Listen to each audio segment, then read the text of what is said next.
Hey Blue Table fans, as you know, there is a Studio Tau army brewing. What? Look at that. Oh, that is so awesome.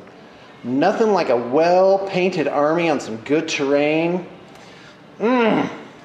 So today I am going to familiarize you with the basic Tau Crisis Battlesuit. The entry for this unit in the Army book is under Elites. It says XV8 Crisis Team. And the numbers change. There's like different versions of like XV89 and XV88, and supposedly the Tau are making like different military codes for their hardware. So first off, the Crisis Suit team, they all wear Crisis battle suits. They have the special rules supporting fire and very bulky. Very bulky means they would take up additional slots in a transport. Very bulky means they count as 3 models for the purpose of transport capacity. So let's talk about the Crisis Suit kit. When you buy a Crisis Suit from Games Workshop, it comes in a little box. You get 2 sprues. The sprues, of course, allow you to make the body of a battlesuit. And they also come with 3 weapon systems. The first one is this little knobbly antenna type of thing that's on this guy's back right here. Let me turn that to the side so you can see it. The second, which I don't have a painted example of it around, so I will just get an unpainted one out for you. It's this little guy right here. Third system you get is this little shield generator.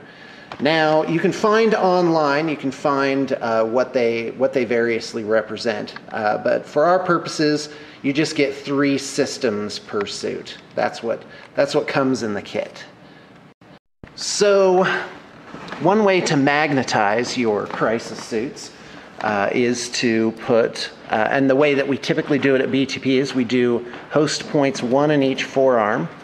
Now, these were actually magnetized by somebody who traded in these models. So typically we would actually drill this in and use a slightly smaller magnet, an 1/8 incher. So 1/8 inch is the one that you want. And additionally, you would pick left or right. Typically, I like the left shoulder for it. I don't know why. But you drill out a little spot there with an 1/8 inch drill and you insert your magnet. And then you can switch your systems. But quite frankly, for friendly games, which is what I play, I just kind of sprinkle the systems on to taste and then just keep track of who has what on my army list. So Battlesuit is pretty awesome because they've got toughness 4 and a 3-up save, 2 wounds. Is pretty good. Low weapon skill, like all Tau have. In the new rule book, they come with Black Sun filters, standard, and the Black Sun filter has the night vision special rule and is immune to the effects of the blind special rule.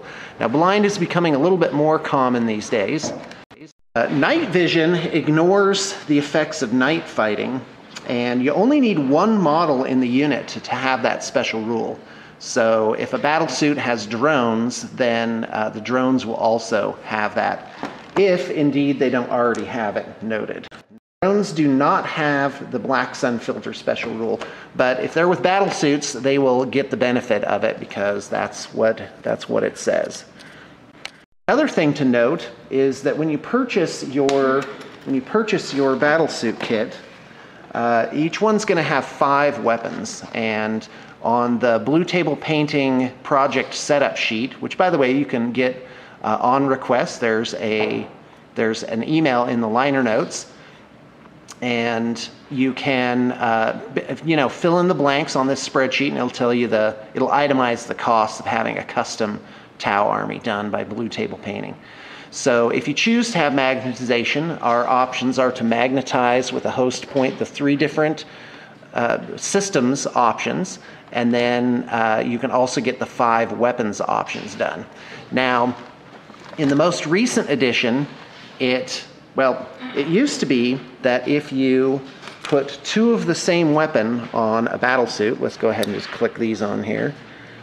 that it would make them twin linked. But now at an additional cost, like as if you buy the weapons separately, you can have actually two different weapons on there, and you can shoot with both. So for example, I've just put on fusion blasters, so you could well, I can't tell you the exact points, but it would cost more if you wanted them to be not twin linked, but actually two completely separate shots.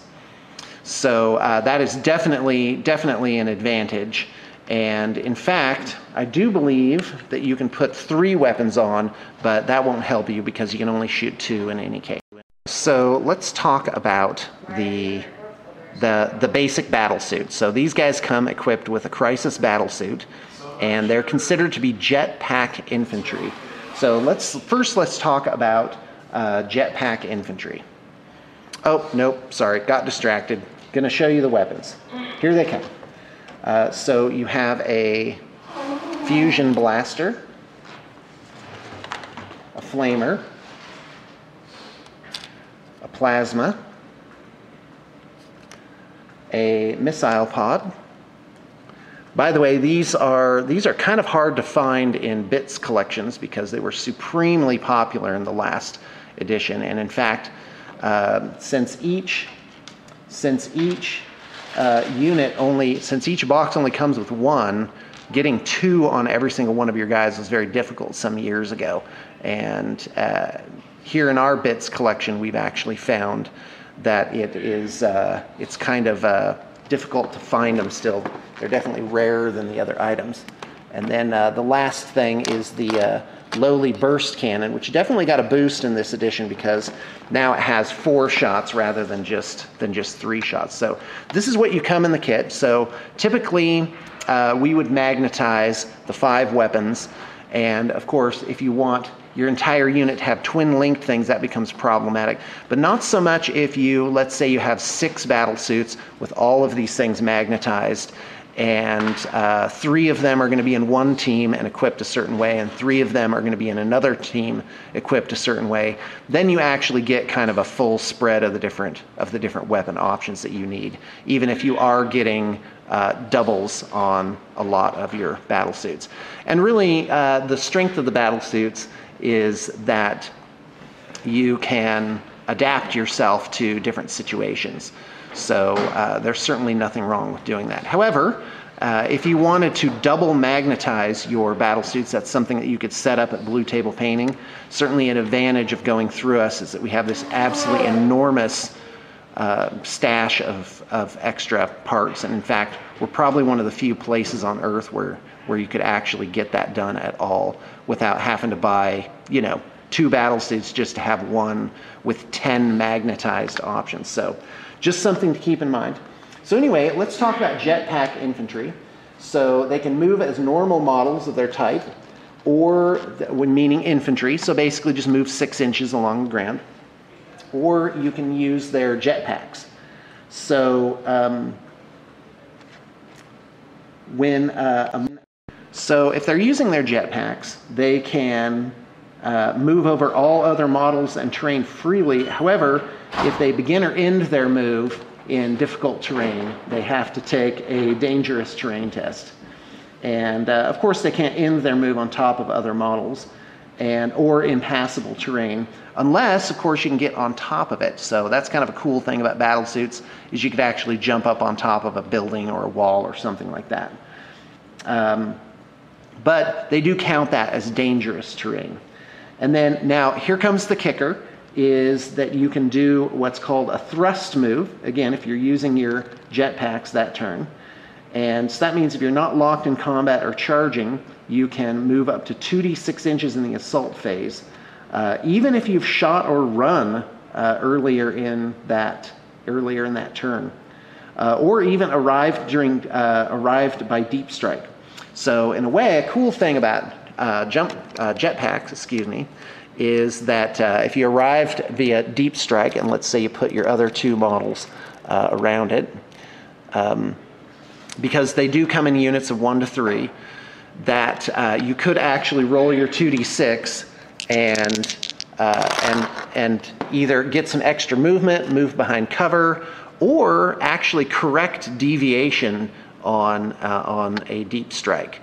Now, I don't mean to say that you would deep strike and then be able to use this immediately and get a different deep strike result. I mean, actually you would land and then be able to get originally where you want it to be. So for example, if you were trying to deep strike next to the, or say 15 inches from these orcs, but you happen to deviate closer to them, you could conceivably with the jetpack move actually get out of the way.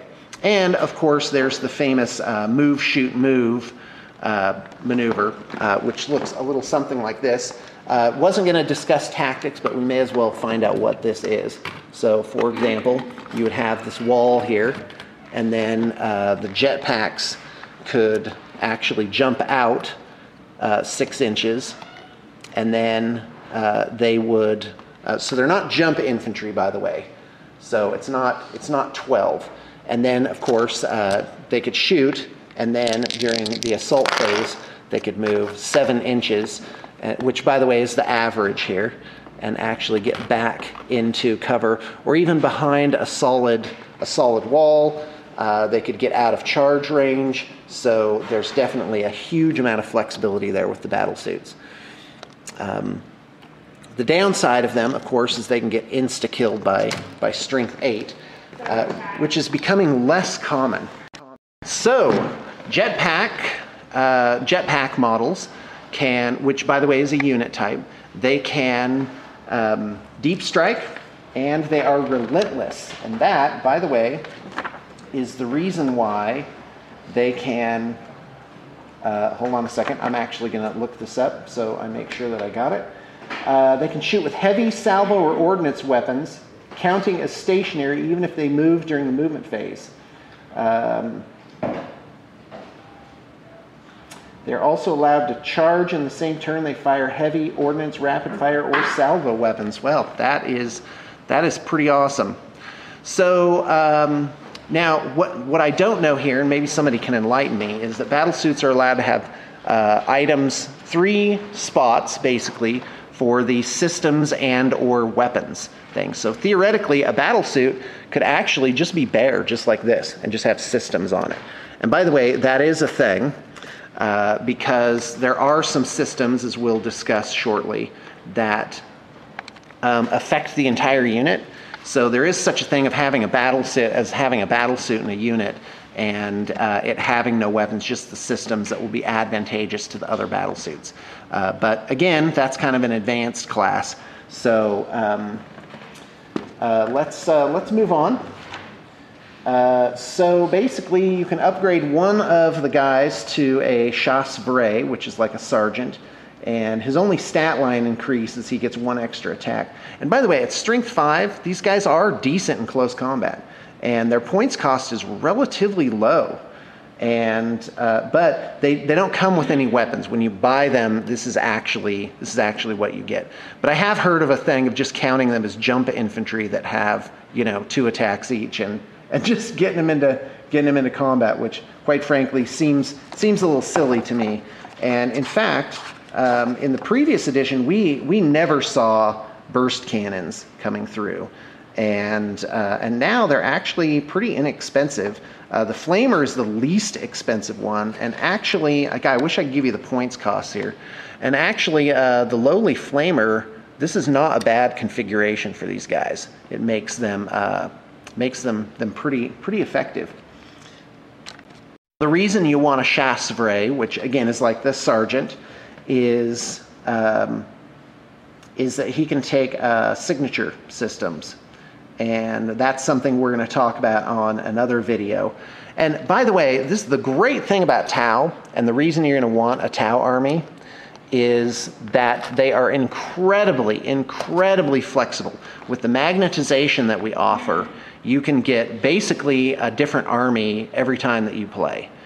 And they have a lot of force multipliers in them, which make them a highly competitive army. So let's talk about drones. Let me get all these weapons out of here.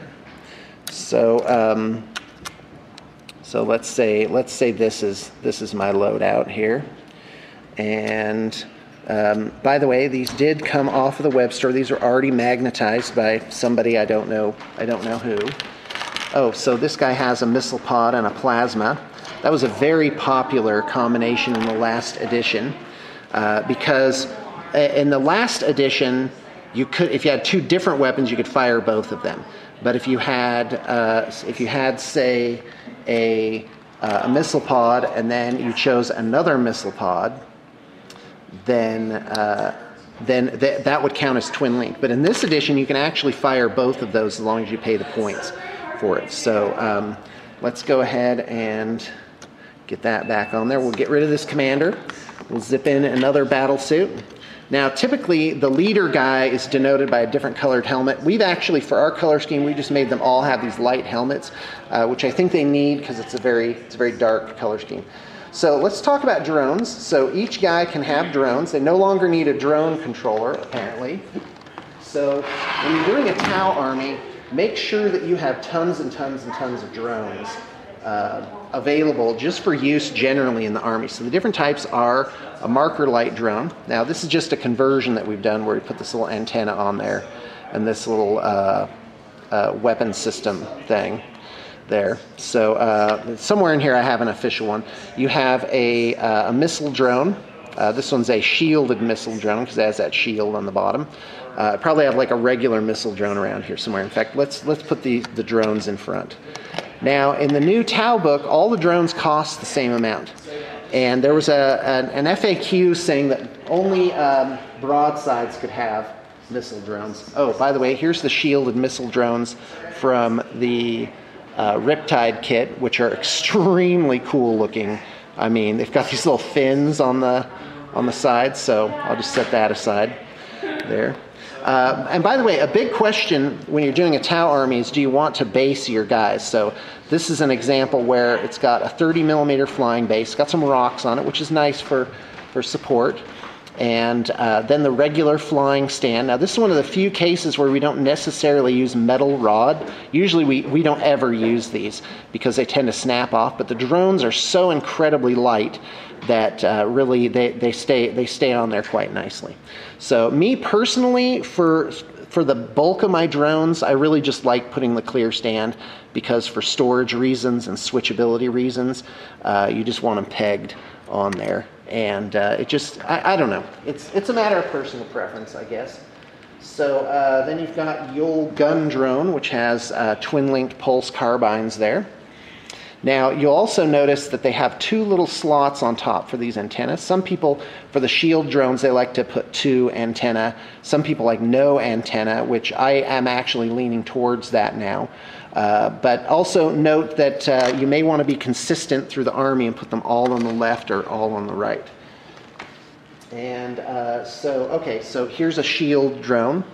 So it's basically just a regular drone with this connector piece, which they all have, and with one of the shield upgrades from a Battlesuit on there, and that's what makes a shield drone. This piece actually doesn't come in the drone kit. It only makes gun drones, so that's the fourth type of drone. So those are the 4 different drones you can have, and they all cost the same points now, which is interesting. It's not my purpose here to talk about the drones. I'm trying to find a regular marker drone, but I can't seem to find one. There actually is a piece. And then of course you got the Bizarro drones, which I'll just show you here. You've got that one, and it's like the grav inhibitor drone. Those come with the Pathfinders. So, all right. So basically, you can have. All right. So the first thing to note is that the lowly drones only have ballistic skill 2. However, now if a unit includes a drone controller, the drones use that guy's ballistic skill if it's higher. However, as far as I can tell, actually, yeah, you can take the drones without the drone controller as far as I'm reading it, but if one of the guys has a drone controller, which is pretty cheap, they will benefit from the ballistic skill of that guy. So basically, for example, so let's say this guy has 2 drones, this guy has 2 drones. Whoops, that just kind of, what didn't stick on there incredibly well. Okay, and this guy has 2 drones. But this guy has a drone controller. It just says if a model in the unit has a drone controller, then the drones benefit from his ballistic skill. So it would actually go up to ballistic skill 3, which with twin linked for a gun drone is actually pretty nice. And do note that they have assault carbines and not pulse rifles. So the range on that is 18 inches.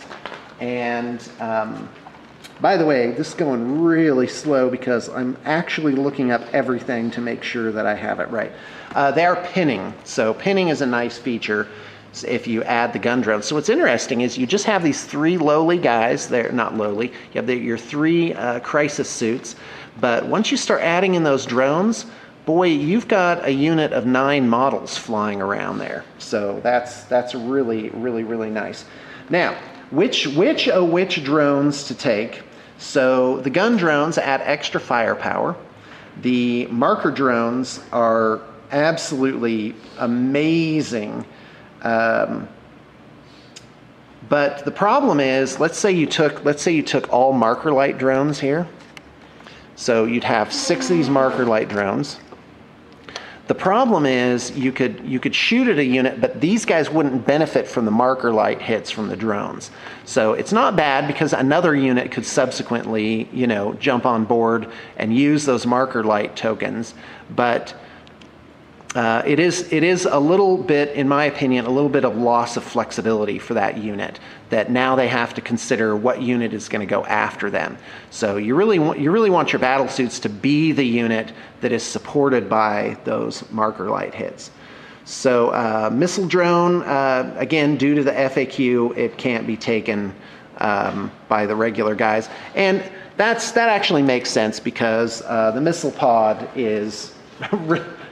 The missile drone would just be incredibly awesome. You'd have people taking just a zillion of them. And so now the shield drone has no weapons, but it also but it has a 4-up invulnerable save. So by the way, that's this guy right here. So there's your shield drone. And so it's good to put it in there because because these guys have that 2d6 move at the end of the phase, you can really reposition your unit quite easily. And so when your opponent is now shooting at you, you can make sure that the thing you want is going to be hit first. And quite frankly, the shield drones do compensate for a big weakness of the battlesuits, which is they're very expensive. You're talking at least 40 to 60 points per battlesuit once you get their weapons and their options and stuff on them. Battlesuits can get out of hand really, really absolutely quick in terms of point cost. So anyway, so the shield drones really are a nice addition because those high strength hits can be potentially just bounced off of the shields. So it's a tough call. Do you want that alpha strike with the gun drones, or do you want the shield drones to get in there? Now we haven't got into shenanigans yet, or what the best combinations are, which is going to be the topic of another video later on, because this is getting to be maybe 20 to 30 minutes long. So in fact, I think that's where I'm going to leave off for the day. So thanks for tuning in. I've been inspired to make this series because, of course, I have a whole bunch of orc players showing up nowadays, hiking their britches up, ready for a piece of me. And it's going to be an interesting pair-off because I really, really, really, really have to shoot those boys down in a hurry. And as you've seen before with my Eldar, that is a pretty tough thing to do, even in the last edition of the Orc Codex. And orcs, in my opinion, have certainly got a lot more options, and in general have gotten better. But the Tau definitely have a lot of great stuff to fill the gap. Now, before I leave you all, I do want to make an argument for Yole burst cannons. And the reason for that is that a battlesuit, let's say a battlesuit unit with all burst cannons. And I'm not saying this is necessarily the way to go. It's just one of the good ways to put them together. If you put all burst cannons on these guys, you would be looking at 8 shots. You'd be looking at 24 shots. And if you put a marker light on there, giving them say +2 ballistic skill, you're talking about hitting on 2-ups. And so that is basically 20 hits, and you can really do some serious damage that way. So battlesuits are awesome. They look awesome. There is a Forge World version of the battlesuit, which I'm very highly enamored of, and I would recommend looking at that. But it is quite expensive. Battlesuits, I haven't checked recently. They run like $20 to $25 each, but the Forge World one runs almost double that. And but I got to tell you, it's really, really, really amazingly cool. So check the liner notes for our contact information. At the very least, find out how you would do your Tau army through us. And we are here to entertain and serve you. Thanks for tuning in, and I hope you got your inspiration for the day.